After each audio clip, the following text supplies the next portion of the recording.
Capítulo 13. XXXX. Luces extrañas observadas en los cielos de Londinium. Anoche, alrededor de la UNAM, los habitantes de Londinium que aún estaban despiertos fueron testigos de un espectáculo grandioso y preocupante. Aunque el cielo estaba despejado, se vieron grandes arcos de lo que parecían ser relámpagos verdes y azules danzando en los cielos sobre el sur de nuestra bella ciudad. Los testigos oculares también informaron haber visto aparecer extraños sigilos, y el sonido de esta extraña tormenta sin nubes despertó a muchos de su letargo. De principio a fin, el extraño fenómeno no duró más de 1 o 2 minutos, pero dejó conmocionados a todos los que lo presenciaron. Hasta el momento, no parece haber causado daños reales y no ha habido ninguna declaración oficial sobre la naturaleza de este evento. Mientras la guerra contra el imperio continúa y los rumores sobre su Wunderwaffen se descontrolan, la especulación de que esto era el resultado de otra magia impía diseñada por investigadores mágicos imperiales se extendió rápidamente. Cada semana, nuevos informes de submarinos imperiales que atacan a barcos mercantes llegan a nuestras costas, pero si estas luces fueron realmente el resultado de la actividad imperial, sería la primera vez desde la batalla de Arene que el imperio se atreve a desplegar sus superarmas dentro de una ciudad. Extracto de la portada del Londinium Times, 27 de agosto de 1925. XXXX. 28 de agosto de 1925, Londinium. Sin duda, el ánimo en la mesa redonda debería haber sido triunfal, o al menos cautamente optimista. Después de todo, acababan de conseguir su primera semi-victoria en la lucha por alcanzar a las Wunderwaffen del Imperio. En las horas posteriores a la descodificación del mensaje interceptado que les advertía de la prueba del imperio de su nueva Wunderwaffe en Londinium, Merlin había trabajado febrilmente para completar las protecciones a tiempo. Se habían grabado pequeñas esculturas de piedra con sigilos quemetianos y se habían colocado en lugares clave de la ciudad, formando un círculo ritual que se expandía por todo Londinium. Luego, en el centro del círculo, Merlin había lanzado el hechizo de protección, canalizándolo a través de las piedras de relevo para cubrir toda la capital del reino aliado. Construir el círculo según las especificaciones del antiguo sacerdote quemetiano que había escrito el pergamino había sido costoso, y la mesa redonda se había visto obligada a requisar varios artículos de colecciones privadas para cumplir con el plazo, pero lo habían logrado. Cualquier maldad que el imperio hubiera planeado para Londinium se había evitado. Por primera vez desde que la división ya había revelado sus superarmas al mundo, se había frustrado, y sin duda eso merecía 1 o 2 ovaciones. Sin embargo, esa victoria no había sido gratuita, y cuando se reunieron para discutir su siguiente curso de acción, los miembros de la mesa redonda se enfrentaron a uno de ellos. El mago real estaba pálido, sudando y sentado en una cómoda silla con varias mantas apiladas sobre él mientras sostenía una taza de té medicinal caliente. Ninguno de los otros miembros de la mesa redonda podía recordar un momento en el que Merlin luciera tan frágil, y recordaron amargamente que su colega era al menos 2 décadas mayor que el resto de ellos. Merlin, dijo Kai con una gentileza poco habitual en él, ¿estás seguro de que te has recuperado lo suficiente como para informarnos? ¿No deberías estar descansando todavía? Todavía no he muerto, respondió el anciano con una débil sonrisa. Y, en cualquier caso, esta habitación es un poco menos cómoda que la mía. Muy bien, pero será mejor que nos apresuremos. ¿Qué nos puedes contar sobre lo que pasó? Para empezar, tu información fue precisa, Agravaine, respondió el anciano arrugado. Solo había activado las protecciones unos minutos antes de que comenzara el ataque imperial. ¿Puedes decirnos algo sobre lo que los hechiceros imperiales estaban tratando de lograr?, preguntó Mordred. Dejando a un lado la propaganda, me resulta difícil creer que realmente usaran una Wunderwaffe en una ciudad. Ese es el tipo de cosas que los convertirían en un estado paria a los ojos de la comunidad internacional, y hasta ahora han sido muy cuidadosos para evitarlo. No creo que estuviera luchando contra magos imperiales en absoluto, corrigió Merlin. Parecía más bien una máquina. En cuanto al objetivo previsto, no puedo decirlo con certeza. El hecho de que la protección funcionara indica que probablemente intentaron invocar algo, o tal vez incluso abrir un camino para que sus tropas pasaran directamente desde su territorio a la capital. ¿Quieres decir que los imperiales podrían caminar mágicamente a través del mar y llegar a nuestro continente en cualquier momento? Graznó Kai, sin siquiera molestarse en intentar ocultar la consternación que sentía ante la perspectiva. Eso sí, mi suposición es correcta. Y aún así, sentí el daño que nuestra lucha le hizo a la máquina imperial. No sé si pueden repararla o construir una nueva. Aún así, tenemos que considerar la posibilidad de que lo intenten de nuevo en algún momento, señaló Mordred.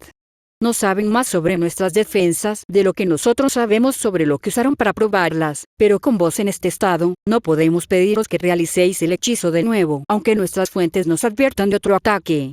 No te preocupes, dijo Merlín. Había empezado a enseñarles el hechizo a mis aprendices cuando los imperiales atacaron. Ellos podrán terminar sus estudios por sí solos y deberían poder reemplazarme. Tal vez su juventud les ayude a soportarlo mejor que yo. Pero no podemos pedirles que mantengan el hechizo activo en todo momento en caso de un ataque, ¿verdad?, preguntó Kai. Tal vez podamos, reflexionó Merlín. Por sí solo, el hechizo de protección no es peligroso. Requiere concentración, sí, pero no más que cualquier otro hechizo que haya lanzado en mi vida. Fue el enfrentamiento con el intento de la división y de llegar a Londinium lo que me agotó tanto. Si usáramos algún tipo de rotación, con periodos de descanso adecuados, pero necesitaría más magos para asegurarme de que la capital esté cubierta en todo momento. Los tendrás, prometió Kai. Aunque tenga que sacar a gente del cuerpo aéreo que vigila el estrecho de Dodovirt. No tiene mucho sentido proteger la costa si el enemigo puede teletransportarse justo en medio de nosotros. Francamente, si los imperiales realmente tuvieran ese tipo de habilidad a su disposición, entonces el reino aliado bien podría tirar la toalla y pedir términos de paz lo antes posible. Con suerte, Merlín había paralizado a Sawunderoath en particular sin posibilidad de recuperación, o tenía algún tipo de limitación. Incluso la mera capacidad de enviar un puñado de agentes tras las líneas enemigas era una pesadilla, pero podría ser posible manejarlo. También he traído más eruditos para ayudar a traducir los otros pergaminos que metianos en el archivo del mago real, así como para buscar señales de otros. Merlín tosió, antes de continuar. Otros casos de magia antigua a lo largo de los siglos. Las protecciones son útiles, pero no puedes ganar una guerra con solo un escudo. Si crees que eso es lo mejor, entonces es tu prerrogativa. Sin duda, nos vendrían bien nuevas herramientas contra las Wunderwaffen. Hay algo más, dijo Merlín. Durante la lucha, también sentí algo más que la máquina imperial. Lejos, al sureste de Albion, en la tierra de donde vino ese hechizo, hay una fuente de energía de algún tipo, de la que se alimentó el hechizo. Tenemos que encontrarlo, aunque sea para evitar que los imperiales se apoderen de él primero, dijo Mordred con el ceño fruncido. Pero Kemet es un lugar muy grande. Hay una razón por la que la gente encuentra constantemente nuevos tesoros antiguos, y no es solo por el auge del mercado de falsificaciones. He grabado la firma mágica de lo que sea que haya sido en mi bastón, ofreció Merlín. Creo que puedo crear una especie de brújula que apunte hacia ella para que uno de mis aprendices la use para encontrarlo. Entonces hazlo tan pronto como puedas sin dañar aún más tu salud, claro está, añadió Agraven apresuradamente. Mejor aún, ¿por qué no compruebas si tus aprendices no pueden hacerlo por sí mismos? Mientras tanto, organizaré una expedición para averiguar qué es lo que has percibido y si se puede utilizar en la guerra. Lo haré, prometió Merlín, antes de que le sobreviniera un repentino ataque de tos.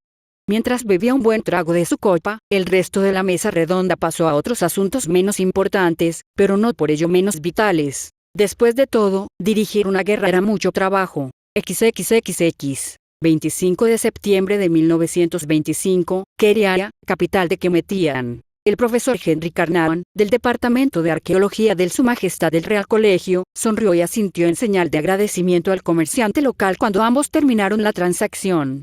La cantidad de dinero que acababa de entregar era varias veces el valor real del equipo para viajar por el desierto que había comprado, pero también había pagado por algo mucho más valioso: información. Se abrió paso por las bulliciosas calles de Queria y regresó a la casa de seguridad donde su socio lo esperaba con el resto del grupo.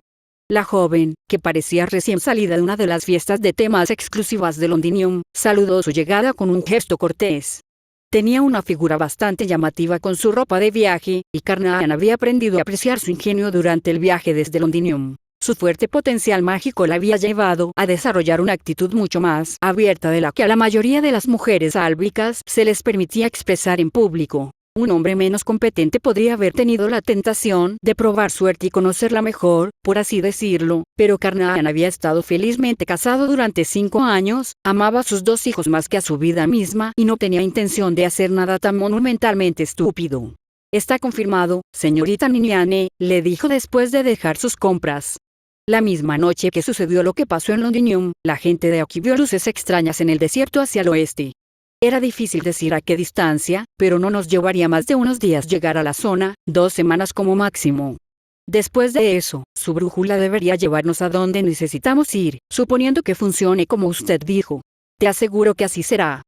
Sacó el dispositivo en cuestión y lo abrió de golpe. La aguja apuntaba al oeste en lugar del norte, tal como había estado desde que llegaron a Keria después de que su barco atracara en el puerto.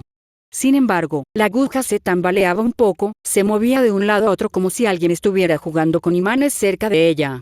Ella notó que él miraba el movimiento y continuó. No te preocupes. Cuanto más nos acerquemos a nuestro destino, más clara será la dirección. Es una característica estándar de los hechizos de seguimiento. ¿Cuándo podrás tener todo listo para nuestra partida? Si bien Carnaa no se hacía ilusiones sobre la posición de Nimiane por encima de él en la jerarquía de su pequeña expedición, ser aprendiz del mago real tenía sus ventajas, al igual que llevar consigo la potencia de fuego de una batería de artillería. Se sentía bendecido por el hecho de que ella estuviera dispuesta a ceder ante su mayor experiencia cuando se trataba de los aspectos más prácticos de su misión. Debería tener todo listo para partir mañana al amanecer, le dijo con seguridad. No era la primera vez que organizaba una expedición de ese tipo y, aunque la guerra tenía a todos un poco más nerviosos de lo habitual, la ciudad aún no había sufrido las consecuencias. Tengo que preguntarte, ¿sabes montar a caballo? Sí, lo conozco, respondió ella. Bien. Los camellos no son lo mismo que los caballos, pero aún así es mejor que caminar.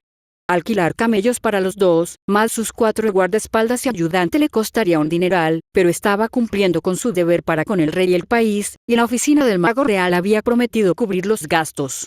Carnaan era tan patriota como el próximo John Bull, y podía admitir libremente que ser enviado a ese tipo de misión secreta y extremadamente importante, o eso había deducido de la urgencia de su convocatoria y la velocidad con la que se había organizado todo el asunto a pesar de la guerra, era más que un poco emocionante. En los años que había pasado trotando por el mundo, la arqueología había sido un asunto tranquilo y sosegado, aparte de las pocas veces que se había involucrado con varios grupos que se oponían a su reclamación de reliquias antiguas para el Museo Albish y había tenido que correr para salvar su vida. Esperaba que esta vez todo fuera más tranquilo. XXXX. 30 de septiembre de 1925, Puerto Colonial de Galberg, Francois. El general Rommel observó con satisfacción cómo sus tropas desembarcaban en los muelles del puerto colonial francés. El viaje había sido estresante, ya que todos los días en el mar los había pasado observando el horizonte en busca de la flota real. Rommel había sido informado personalmente por el general Setour sobre la casi certeza de que el reino aliado había descifrado sus códigos inalámbricos, lo que significaba que el reino casi con certeza sabría que sus fuerzas estaban en movimiento. Y si hubieran intentado interceptarlos en el mar, bueno, la flota de transporte había estado acompañada por una escolta considerable. Por supuesto, casi todos los barcos que habían estado patrullando el mar interior al comienzo de las hostilidades habían sido convocados para esta operación, pero Rommel aún no habría querido apostar su vida en su capacidad para mantener a raya la Marina Real. Afortunadamente, sus esfuerzos de contrainteligencia habían dado frutos. La historia de tapadera, según la cual la expedición del sur se estaba enviando para poner a las colonias de Francois en línea con el gobierno parisino después de que el presidente de Francois había pedido la ayuda del imperio, había sido creída por el reino aliado. Con la amenaza inminente de un desembarco imperial en su continente, los albinos no habían estado dispuestos a desplegar sus activos navales para dar caza a su convoy.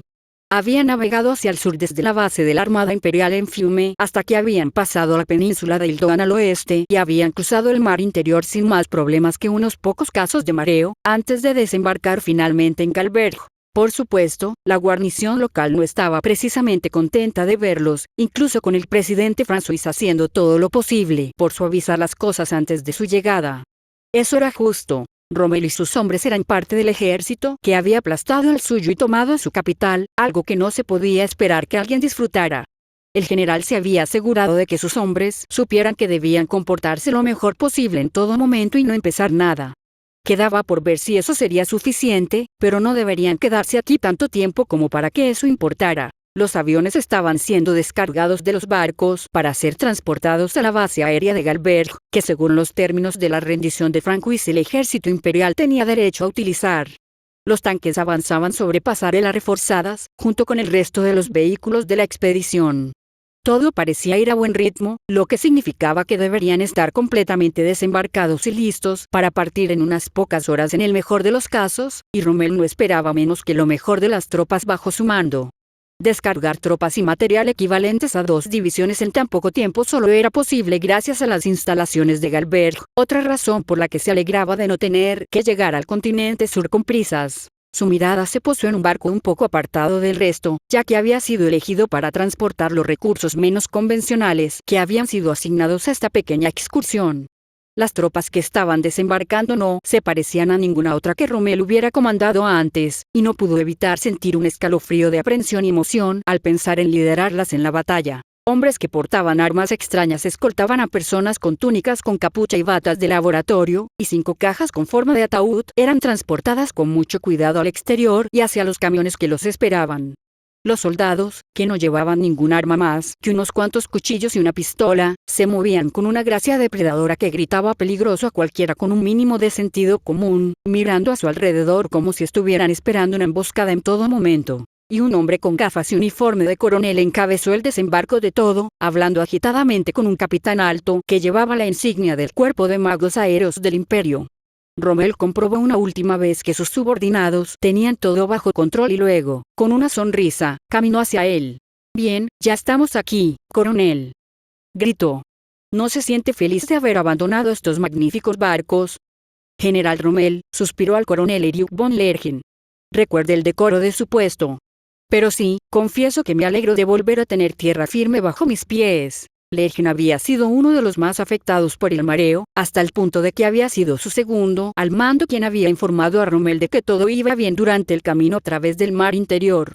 «El sol del sur le sentará bien, coronel», exclamó Rommel dándole una palmada en la espalda. «Está demasiado pálido. Ha pasado demasiado tiempo detrás de un escritorio bajo el humo del Rin». «Sin duda aquí hace más sol», reconoció Lerchen. «Es una pena que no estemos aquí como turistas, ¿no? Malditos sean esos albinos por hacernos venir hasta aquí solo para dispararnos unos a otros». Rommel sonrió, sabiendo la mirada que le dirigía. «Tendremos que hacerles pagar por esa falta de cortesía, supongo. Ahora que lo pienso, tienes tus propias cuentas que saldar con ellos, ¿no?» Lerchen se subió las gafas. «Si se refiere al ataque al Rin, general, creo que esos idiotas ya pagaron el precio con creces. Pero si se refiere a la declaración de guerra del reino, entonces, sí. Supongo que sí». Rommel se rió. «Sabía que había una razón por la que me gustabas, Lerchen. Bueno, no te preocupes. Cuando terminemos aquí, los John Bull se arrepentirán de haberse metido con el imperio. XXXX. Parada urgente». El coronel Lerchen fue avistado en la parada de Galberg. Impex va hacia el este, no hacia el oeste. Se confirma la presencia de la Diffin algo parada. Telegrama codificado enviado por el agente Albish, nombre clave Mr. John, 30 de septiembre de 1925. XXXX. 3 de octubre de 1925, afueras de Al-Alamein. A pesar del calor del sol poniente, el capitán Alfred de las Fuerzas de Magos Aéreos de Albish tuvo que admitir que, en cualquier otra circunstancia, habría disfrutado de volar sobre el desierto de Bagdad. La vista de la tierra que se extendía bajo sus pies tenía una belleza serena, y volar por sus propios medios nunca había perdido del todo la sensación de asombro que tenía cuando lo había logrado por primera vez durante su entrenamiento. Desafortunadamente, no podía simplemente relajarse, bueno, tanto como uno puede relajarse mientras mantiene activos los hechizos que le impiden convertirse en una mancha de sangre en el suelo, y disfrutar de la vista. Tenía un trabajo que hacer, y la falta de atención podría matarlo tan fácilmente como la gravedad, y con mucho menos aviso. A las tropas del ejército real en Kemet se les había dicho que el contingente imperial iba a ser enviado para poner a las colonias franquistas en línea con el gobierno central, que se había rendido al imperio. Dado que todos sabían que el reino estaba tratando de conseguir que las colonias republicanas se unieran a la lucha contra el imperio, una tarea que, en opinión de Alfred, probablemente se había vuelto mucho más difícil después del ataque a Brest, eso tenía sentido. Alfred incluso había oído a algunos de los otros oficiales bromear diciendo que el imperio no tenía ni idea de lo que estaba haciendo y que los orgullosos comandantes coloniales de Francois se enfadarían aún más con la intrusión, razón por la cual el reino aliado había dejado que la flota de transporte imperial llegara al continente en primer lugar. Después de todo, nunca se debe detener a un oponente cuando está cometiendo un error. Alfred no estaba tan seguro de ello. El imperio había demostrado estar dirigido por grandes estrategas y tácticos. Las condiciones que había ofrecido a la Entente y a la República después de su derrota lo demostraban. Por supuesto, habían reforzado su posición al este de Kemet, por si acaso. A medida que avanzaba la movilización, empezaban a llegar nuevos reclutas de las colonias orientales y la mayoría de ellos tenían que pasar por el canal de Swan. La fortaleza costera de Alexandría se estaba utilizando como punto de concentración, lo que significaba que tenían muchas tropas a las que recurrir para defender los intereses de su majestad. Es decir, de su majestad Albish, no del rey títere que se sentaba en el trono de Kemet. El cuerpo de ingenieros había estado muy ocupado y la pequeña estación de ferrocarril se había convertido en una verdadera fortaleza, con más hombres llegando tan rápido como los trenes y camiones podían llevarlos. Para entonces, tenían 4 divisiones estacionadas en Al-Alamein, una enviada desde el continente y recién llegadas de las colonias, todas ellas listas para enfrentarse al enemigo, lo cual, por lo que parece, sucederá muy pronto. General Corbine llamó a Alfred por la radio. Tengo vigilada la vanguardia imperial. A la velocidad a la que se mueven, llegarán a nuestras posiciones antes del atardecer. ¿Ya? Esperaba que los salvajes los retrasaran un poco más. Alfred se tragó la respuesta que quería dar cuando su superior nombró a sus aliados locales. Se libró de tener que decir nada cuando otra voz lo interrumpió. En realidad, señor, detuvieron sus ataques relámpago contra las fuerzas imperiales hace 4 días. La nueva voz pertenecía a un hombre que era conocido simplemente como el señor John. Había aparecido en Al-Alamein hacía 2 días, después de haber viajado desde Galberg por delante del ejército imperial. Era uno de los muchos fantasmas esparcidos por el continente sur como parte del gran juego que las potencias europeas jugaban entre sí en la región. También había sido quien había negociado con las tribus del desierto de los territorios de Francois para hostigar al enemigo a medida que avanzaba. Personalmente, Alfred pensaba que entregar armas a los miembros de la tribu, conocidos por su espíritu independiente, probablemente no haría que el reino se ganara el apoyo de la República. Pero nadie le había pedido su opinión sobre el tema, así que lo único que podía hacer era guardar silencio y seguir adelante. ¿Qué? ¿Para qué creen que les dimos estas armas? ¿Y por qué no me informaron antes? No sabíamos nada al respecto. Solo me lo dijeron cuando fui a reunirme con ellos esta mañana. Al parecer, una noche, una extraña y maloliente niebla apareció alrededor de su campamento sin previo aviso. Entonces entró un oficial imperial, con su uniforme completamente desprovisto de arena, se presentó como el capitán von Uger y cortésmente les dijo que podían detener sus incursiones y decirles a las otras tribus que hicieran lo mismo, o la próxima vez que él y sus amigos los visitaran serían mucho menos educados. Dado que nuestro trato con ellos no incluía luchar contra los demonios del desierto, el jefe decidió aceptar la oferta. Sin embargo, me dijo que podíamos llevarnos las armas de vuelta si queríamos. General, dijo Alfred, esto es evidencia de que los imperiales trajeron sus Wunderwaffen con ellos. Recomiendo que reconsideremos el despliegue de nuestras tropas. Lo que realmente quería decir era, necesitamos retirarnos a Alexandría y rezarle a Dios por un milagro, pero no podía decirle eso a su oficial al mando. Los superamos en número 2-1 y tenemos la ventaja de una posición defensiva. Estos monstruos podrían haber sido suficientes para quebrar la voluntad de los Francois en el Rin, pero contaban con el apoyo de todo el poder del ejército imperial. Aquí, todo lo que tienen son un par de divisiones lideradas por un tipo del que nunca he oído hablar. Nuestra información indica que el coronel Legen está con ellos, señaló el señor John. Y él fue quien organizó la participación de la división y en la debacle de Francois. El buen capitán podría tener razón, aunque me temo que ya es demasiado tarde para retirarse. Basta de derrotismo. Esta es la tierra de su majestad, dijo Corbin pomposamente, ignorando por completo el hecho de que, técnicamente, a Kemet se le había otorgado su propia soberanía hace años y estaba gobernada por su propio monarca. No permitiremos que los perros imperiales pasen por allí sin ser castigados. Sí, señor, respondió Alfred mecánicamente, tratando de ignorar la sensación de frío en su estómago. No tenía ninguna ganas de que esto sucediera, pero el general había dado sus órdenes y el señor John también tenía razón. Intentar escapar de Al-Alamein ahora solo conseguiría que la vanguardia imperial los alcanzara por detrás sin el beneficio de fortificaciones que los protegieran. XXXX. 4 de octubre de 1925, Castillo Schwarzstein. Sentado en mi escritorio dentro de mi oficina, sosteniendo la taza de café matutino de Visa en una mano y mi bastón en la otra, escuché el informe de la imagen proyectada mágicamente del capitán Koamatausueis. En general, la batalla fue tan bien como pudo haber sido. Al atardecer, el general Rommel desplegó a los Untoten por delante de nuestra fuerza principal para recoger a los magos enemigos, luego enviamos a los espectros a atravesar las paredes de sus búnkeres y fortines y destruir los camiones pesados. Sus aviones fueron un poco más problemáticos, pero con la base aérea de Galberg para lanzar los nuestros, logramos la superioridad aérea al principio de la pelea.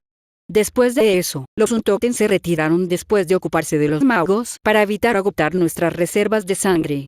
Los magos aéreos y yo bombardeamos a los defensores desde arriba mientras los espectros perseguían a los comandantes y el resto de los Werwolf encabezaban el avance de la infantería.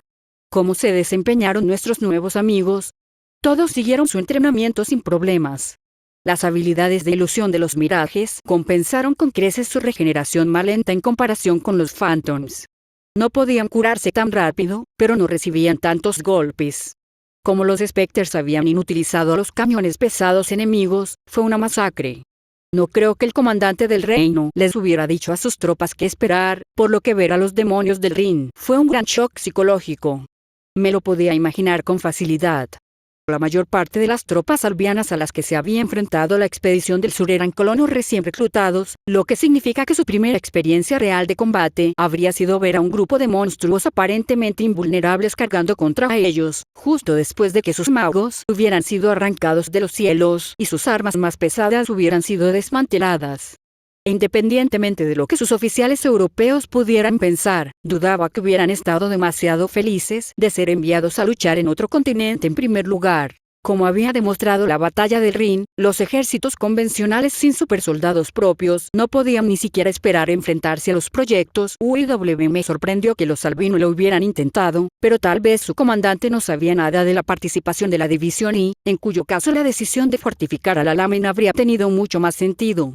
O tal vez era simplemente un idiota que creía irracionalmente que el ejército del reino aliado era inherentemente superior al de la República. Tendré un informe más detallado sobre la batalla cuando regrese, pero al final paralizamos el intenso fuego de las tropas del reino, tomamos prisioneros a muchos de ellos, incluido el general Robert Corbine, y obligamos al resto a huir de regreso a Alexandria. Los estamos procesando ahora. El general está pensando en convertir la base en un campo de prisioneros mientras nos reagrupamos y nos preparamos para continuar hacia nuestro objetivo. Mis felicitaciones al general Rommel, dije. Tener las Wunderwaffen es una cosa, hacer un buen uso táctico de ellas es otra. Sí, señora.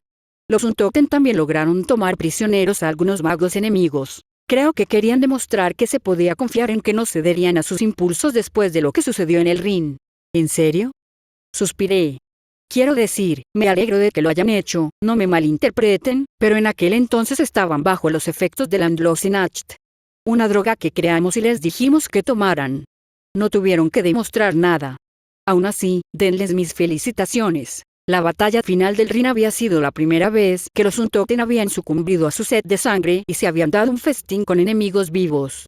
Los 5 que habíamos enviado al continente sur se habían recuperado por completo de los efectos secundarios de la sangre de Icon, de lo contrario, no habrían sido autorizados para el despliegue, incluso si su debilidad permanente al agua corriente significaba que tenían que pasar el viaje en letargo dentro de sus ataúdes. ¿Y cómo se está adaptando el capitán Uger a su nuevo mando? Cuando el entonces coronel Uger se unió a las filas del proyecto W, su rango había sido un enigma. Se lo había ganado, de eso no había duda, y ser herido de muerte en batalla era el tipo de cosa que te hacía ascender en el papel, no degradarte. Pero yo, el comandante general de la División I, era solo un mayor. Así que Uger había sido relegado a capitán, y su expediente lo marcaba como debido a que se estaba recuperando de sus heridas y no podía asumir sus antiguas responsabilidades.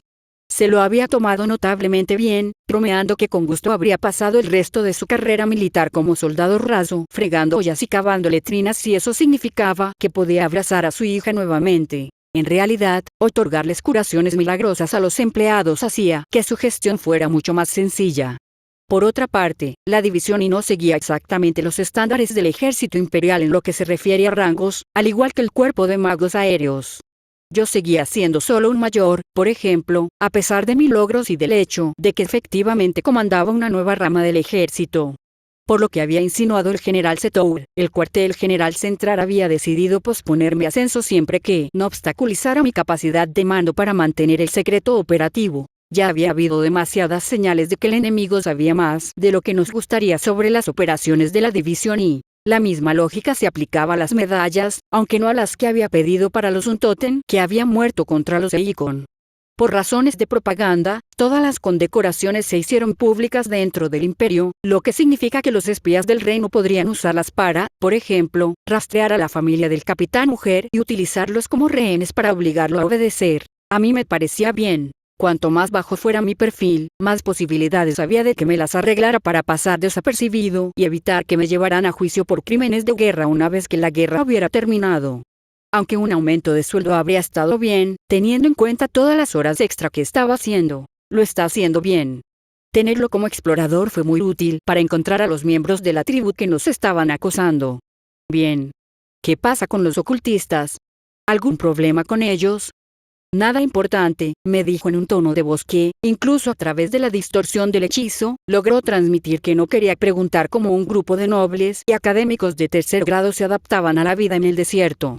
A pesar de todos sus peligros, el castillo Schwarzstein era casi pecaminosamente cómodo para vivir, algo que justifiqué diciendo que nuestro personal merecía las mejores condiciones de vida dada la importancia de su trabajo. Muy bien. Buen trabajo, capitán. Continúe siguiendo al general Rommel y al coronel Legend hasta llegar al canal. Después de eso, se cumplirían los objetivos operativos nominales de la expedición al sur, y sería el momento de que él y el resto de la división persiguieran sus propios objetivos.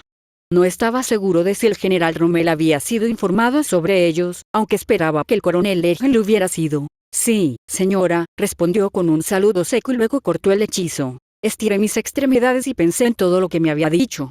La expedición del sur estaba en buenas manos, pero ya me lo esperaba.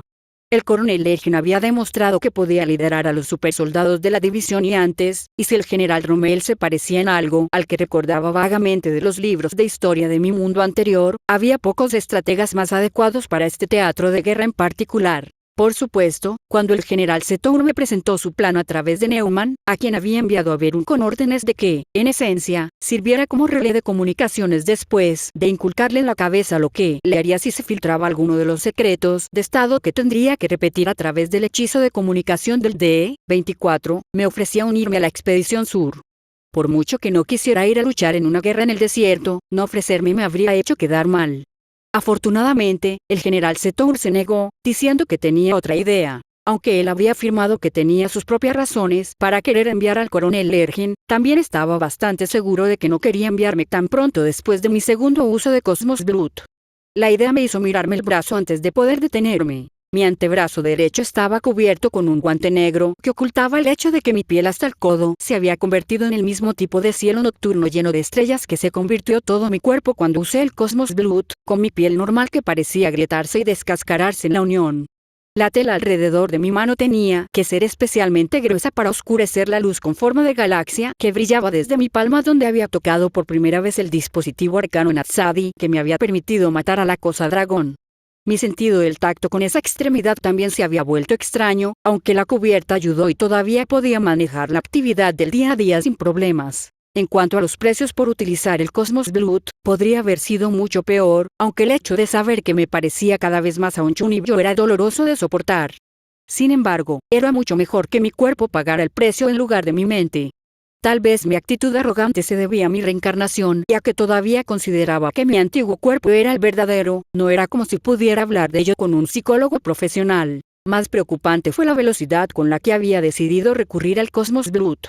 Mi razonamiento para hacerlo todavía se sostenía incluso con los beneficios de la retrospectiva, pero todavía me preocupaba que, a pesar de que me consideraba un individuo racional, la tentación de tanto poder pudiera haber distorsionado mi juicio. Había pensado que la pura agonía de la transformación, que hizo que los últimos momentos misericordiosamente breves de mi vida anterior palidecieran en comparación, habría sido suficiente para evitar que desarrollara una dependencia del suero, pero tenía que considerar la posibilidad. Ni siquiera había intentado luchar contra la cosa dragón sin él, en lugar de eso recurrí a su uso en el momento en que vi que los hechizos de ataque de Neumann no causaban ningún daño. Una vez más, esa había sido la decisión táctica correcta. Lo que resultaba sospechoso era el proceso de pensamiento mediante el cual había llegado a ella. Apoyé mi bastón contra el costado de mi escritorio. En ese momento, parecía un bastón plateado coronado por un orbe de computación. Algo un poco inusual, sin duda, pero nada espectacular.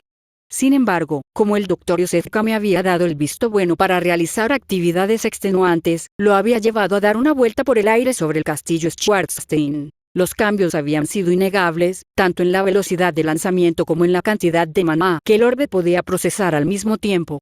Podía volar más rápido y hacer giros más cerrados, y estaba bastante seguro de que si me hubiera esforzado mucho, podría haber alcanzado los límites inferiores del espacio, tan por encima incluso de los mejores aviones de la época que ni siquiera era divertido.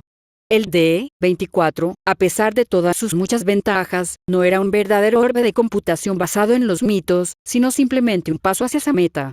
Mi bastón, por otro lado, era en gran medida lo que habíamos teorizado que podría ser el producto final de esa línea de investigación. Los Natsadi no tenían idea de lo que había sido el palo antes de que lo fusionara con mi D-24. Parecían estar inventando todo tipo de historia loca sobre él y mi lucha contra la cosa dragón, a la que habían llamado a Karsegok, el devorador de la esperanza, o posiblemente el tiempo del futuro. Todavía estábamos trabajando en el léxico. Un nombre grandioso, sí, pero esa criatura los había atormentado desde el colapso de su civilización, hasta donde podíamos saber. Interrogar a los Natsadi sobre su pasado había revelado algo que seguía desconcertando a nuestros investigadores. A juzgar por los relatos de aquellos que habíamos rescatado, algunos Natsadi vivos habían tenido abuelos que recordaban el colapso de su civilización, habiendo transmitido las fantásticas historias de su gloria perdida a sus hijos, y estos a sus propios hijos. Pero en otras tribus, habían pasado tantas generaciones que la noción misma de una civilización Natsadi anterior a la caída era completamente desconocida. Había varias explicaciones posibles, pero sentí que la más probable estaba relacionada con el hecho de que todos los dispositivos de medición del tiempo, sin excepción, habían fallado una vez que habían cruzado el portal. Cualquiera que hubiera sucedido que había matado a Nasaduni y había acabado con la civilización Natsadi, había dañado el paso del tiempo en ese mundo sumido en la oscuridad. Por supuesto, la única razón por la que podía imaginar esa posibilidad era por la ciencia ficción que había leído en mi vida anterior. Para el resto de la división y, a quienes no les habían enseñado la teoría de la relatividad de Einstein, el tiempo era una constante que siempre transcurría al mismo ritmo, excepto en los cuentos de hadas. Sin embargo, en general estaban mucho más interesados en los propios Natsadi, así como en los artefactos que traían de su mundo, que en lo que la mayoría de ellos descartaba como resultado de historias que se transmitían de generación en generación en ciertas tribus y se olvidaban en otras. En total, habíamos rescatado a 236 Natsadi de Nasaduni, que era como llamaban a su tierra natal, que significa hogar de la gente. Eran, hasta donde podíamos saber, los últimos supervivientes de todo su pueblo, viviendo en la única zona de todo el planeta muerto que todavía podía mantener algo de vida, a pesar de la constante amenaza de Akarsegorg. Una exploración posterior por parte de los Untoten y los magos aéreos de la división ya había revelado que el resto del planeta estaba cubierto de constantes y violentas tormentas de polvo llenas de relámpagos sobrenaturales, y que se habían estado acercando cada día más tras nuestra llegada. No importaba si Akarsegorg había mantenido a raya las tormentas para preservar su fuente de alimento, si el arma que había usado para matarlo lo había hecho, o si se trataba de una coincidencia completamente ajena, poco probable, pero habían sucedido cosas más extrañas. Incluso la última región habitable de Nasaduni había sido una sentencia de muerte para los Natsadi. Habían logrado alimentarse usando magia para purificar el agua y ayudar a cultivar hongos asquerosos y repugnantes que complementaban su dieta de insectos, pero no había suficiente comida, y cada vez había menos con el paso del tiempo. La única pregunta era si Akarsegorg o el hambre los habrían matado primero si no hubiéramos llegado. De los Natsadi que habíamos rescatado, un número desproporcionadamente alto eran magos. En lugar de tener un mayor talento innato, sospeché que esto era el resultado de una brutal presión de selección para sobrevivir. Los Natsadi capaces de usar magia habían sido más aptos para sobrevivir en su mundo muerto que los que no lo eran. También estaban muy entusiasmados con aprender a volar, como habían visto hacer a Neumann, Visa y a mí, pero su falta de educación matemática significaba que todavía pasaría algún tiempo antes de que el primer Natsadi surcara los cielos como mago aéreo imperial. Los recién llegados también estaban comprensiblemente fascinados por el cielo. Era frecuente que pasaran horas de su tiempo libre en los muros del castillo simplemente mirando hacia arriba, y habíamos tenido que tratar varios casos de daño ocular por haber estado mirando al sol durante demasiado tiempo antes de que aprendieran la lección. Durante la noche, incluso se les podía oír cantar mientras contemplaban las estrellas. Y aunque sus canciones eran hermosas, también eran inquietantes y tristes, ya que la única vez que los Natsadi habían podido cantar sin temor a llamar la atención de Akarsegorg fue cuando acababa de devorar a otro de sus parientes. Varios miembros de la división estaban decididos a enseñarles a los Natsadi canciones más alegres. Una vez que nuestros esfuerzos por establecer un diálogo con los Natsadi estaban bien encaminados, había jugado con la idea de ofrecerles trabajo como locutores de códigos para el imperio. Con nuestras comunicaciones inalámbricas comprometidas, agregar otra capa de codificación haciendo que los Natsadi tradujeran los mensajes a su idioma nativo habría sido una medida de seguridad poderosa. El problema era que el idioma Natsadi había sufrido mucho por el apocalipsis. Solo una fracción de su vocabulario había sobrevivido en todas las tribus, lo que significaba que tendríamos que desarrollar un conjunto completo de palabras clave, no exactamente lo mejor para la flexibilidad. Además, todavía pasaría algún tiempo antes de que me sintiera seguro de enviar a los Natsadi más allá de los alrededores inmediatos del castillo Schwarzstein. Los viajes al bosque que el Dr. Yosefka había solicitado para los niños ya me estaban estresando lo suficiente, incluso si entendía los beneficios para la salud física y mental. Un día, tal vez, cuando tuviéramos más tiempo para trabajar con los Natsadi con un linaje más corto en el pasado de su pueblo y fueran menos susceptibles de quedarse con los ojos abiertos al ver una civilización en funcionamiento. Habíamos evacuado a los últimos Natsadi unas horas antes de que el proyecto S finalmente se apagara y la puerta de enlace se derrumbara. Los técnicos nos habían avisado con suficiente antelación de que nadie se había quedado atrapado al otro lado. Incluso si restauráramos el Silberschlussel, las coordenadas de Nasaduni se habían perdido. Nunca volveríamos allí de nuevo. Después de todo, ya era un milagro que hubiéramos llegado allí en primer lugar, y yo desconfiaba mucho de ese tipo de cosas. No podía imaginar por qué Ser Décimo querría que rescatáramos a los Natsadi. Bueno, habían sido muy efusivos en su gratitud hacia nosotros, así que tal vez quería que rezaran en agradecimiento por su liberación, pero eso parecía poco probable. Todavía no estaba seguro de cuál era su juego en todo esto. Los Seikons eran claramente obra suya, pero habían tenido la oportunidad de matarme en arena y no la habían aprovechado, sino que habían perdido el tiempo sermoneándome. ¿Acaso el bastardo quería que me derrumbara y suplicara su misericordia? ¿O estaba jugando un juego más largo, queriendo que yo mismo me convirtiera en una figura de adoración, algo que yo sabía amargamente que ya había comenzado en arena y entre los Natsadi, a pesar de mis mejores esfuerzos por acabar con ese tipo de cosas? Mi mejor teoría era que él me estaba utilizando a mí a la división y como el gran mal contra el cual sus incautos elegidos podrían luchar en una heroica lucha por el destino del mundo, todo con el fin de estimular la fe y las oraciones.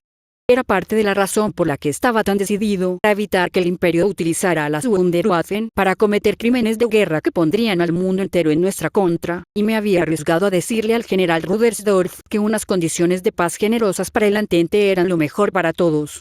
Después de todo, los objetivos estratégicos del imperio en la Gran Guerra eran asegurar sus fronteras de la amenaza de los países hostiles que nos rodeaban. Dado que la conquista directa era una quimera, hacer que estos países estuvieran en deuda con nosotros a través de nuestra generosidad era la única forma realista de lograrlo. Para ser justos con los diplomáticos del imperio, desde el principio habían planeado unas condiciones de paz relativamente generosas, pues no querían tener que volver a luchar en la misma guerra en unas décadas.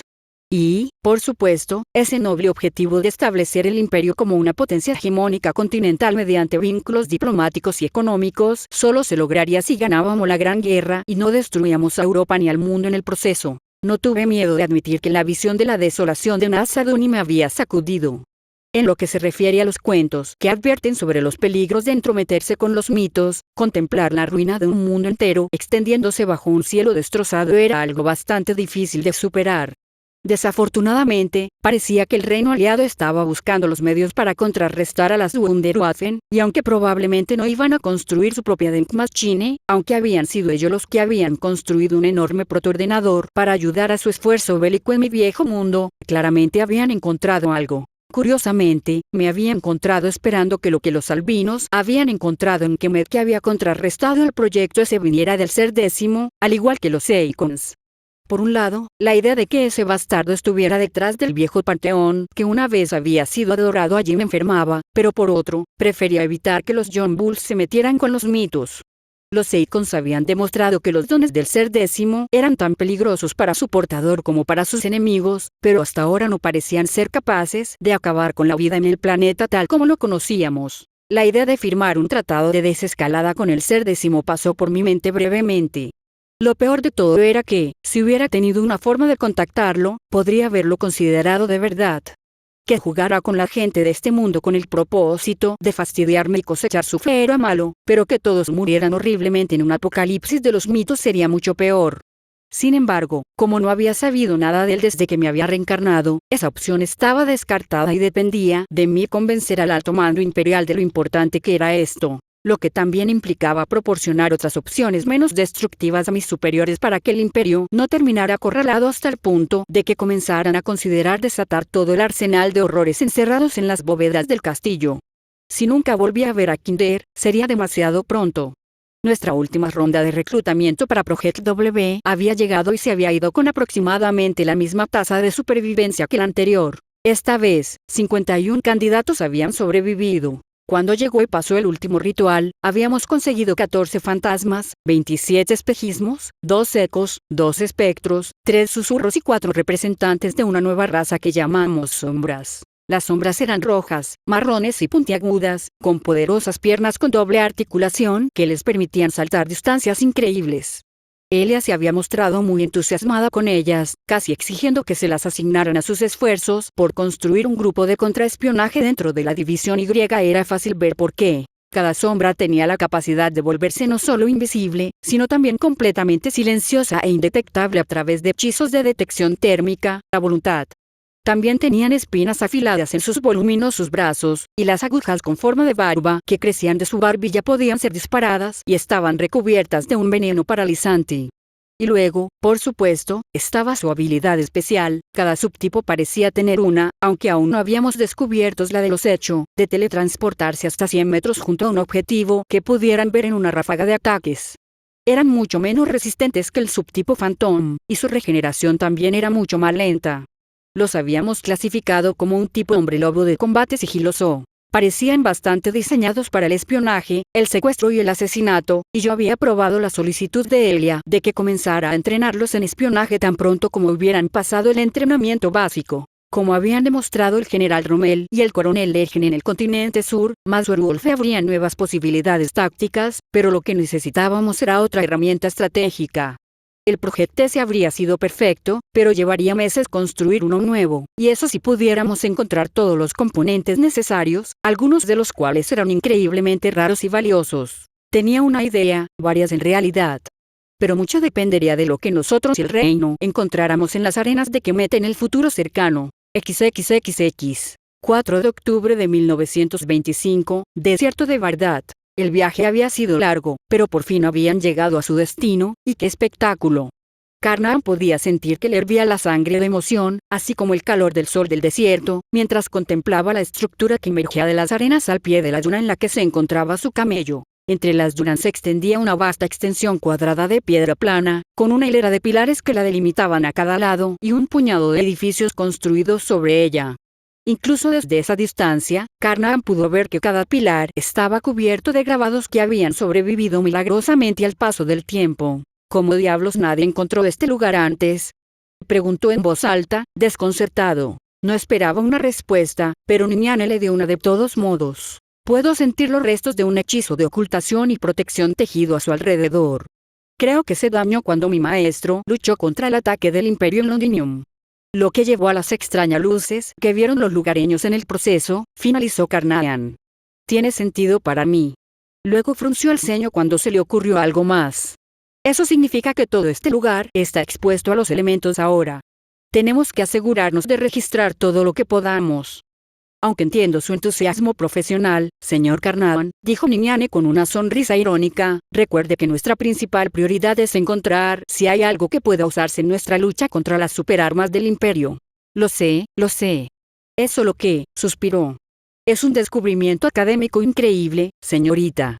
Ojalá lo hubiéramos descubierto en tiempos mejores. Una estructura intacta de la antigua Kemet, con quién sabe qué más en su interior, completamente intacta por el tiempo y la codicia.